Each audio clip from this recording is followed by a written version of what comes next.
শুভ বুদ্ধ পূর্ণিমার শুভেচ্ছা সবাইকে জানিয়ে অনুষ্ঠানটি শুরু করেছিলাম। সেই বিষয় নিয়ে কথা বলতে চাই। বৌদ্ধ ধর্মমতে প্রায় বলা যেতে পারে যে আজ বৃহস্পতিবার সেই বুদ্ধ পূর্ণিমা।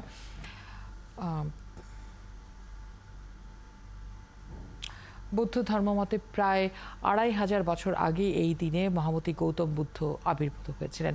গৌতম বুদ্ধের শুভ জন্ম, বোধিজ্ঞান এবং মহাপরিনির্বাণ লাভ, এই তিন স্মৃতি বিজড়িত বৈশাখী পূর্ণিমা বিশ্বের বৌদ্ধ সম্প্রদায়ের কাছে বৌদ্ধ পূর্ণিমা নামে পরিচিত। দর্শক, আমাদের সাথে কথা বলতে যুক্ত হচ্ছেন এই মুহূর্তে আমাদের সহকর্মী উচিংছা রাখাইন, বান্দরবান থেকে, রাঙ্গামাটি থেকে যুক্ত হচ্ছেন। উচিংছা, আপনাকে স্বাগত জানাচ্ছি। শুভ সকাল, একই সাথে বুদ্ধ পূর্ণিমার শুভেচ্ছা জানাচ্ছি। নিশ্চয়ই নানা আয়োজন রয়েছে আমাদের এই পার্বত্য এলাকায়, কারণ আমরা জানি যে পার্বত্য এলাকাতেই সবচেয়ে বেশি বৌদ্ধদের বসবাস রয়েছে এবং তাদের নানা রকম আয়োজন থাকে এই দিনটিকে ঘিরে। সেটি একটু আপনার কাছ থেকে জানতে চাই।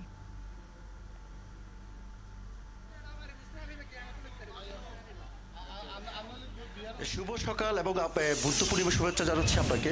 বিশেষ করে আজকের দিনে হচ্ছে বুদ্ধ ধর্মের গৌতম বুদ্ধ জন্ম এবং হচ্ছে পূর্ণ নির্বাণ লাভ করেছেন।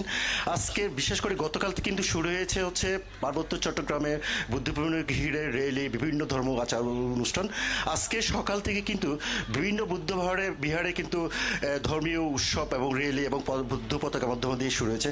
আমি যেখানে দাঁড়িয়েছি সেটা হচ্ছে বুড়োদের একটি র্যালি হবে, বুদ্ধ সংখ্যাগরিষ্ঠ যারা আছেন তাদের সাথে।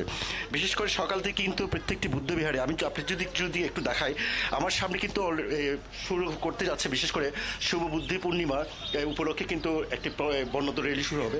আমি একটু কথা বলতে চাই এখানকার যে বুদ্ধ ধর্মের ভান্তে রয়েছে, গুরু ভান্তে, তার থেকে একটু জানতে চাইবো। ভান্তে যদি একটু আসেন, এই যে বুদ্ধ পূর্ণিমার তাৎপর্য, আসলে এই যে বুদ্ধ পূর্ণিমার তাৎপর্য যদি একটু বলেন তাহলে একটু যদি বলেন। আপনি ধরেছেন সবাইকে শুভ নববর্ষের মৈত্রীপূর্ণ আশীর্বাদ।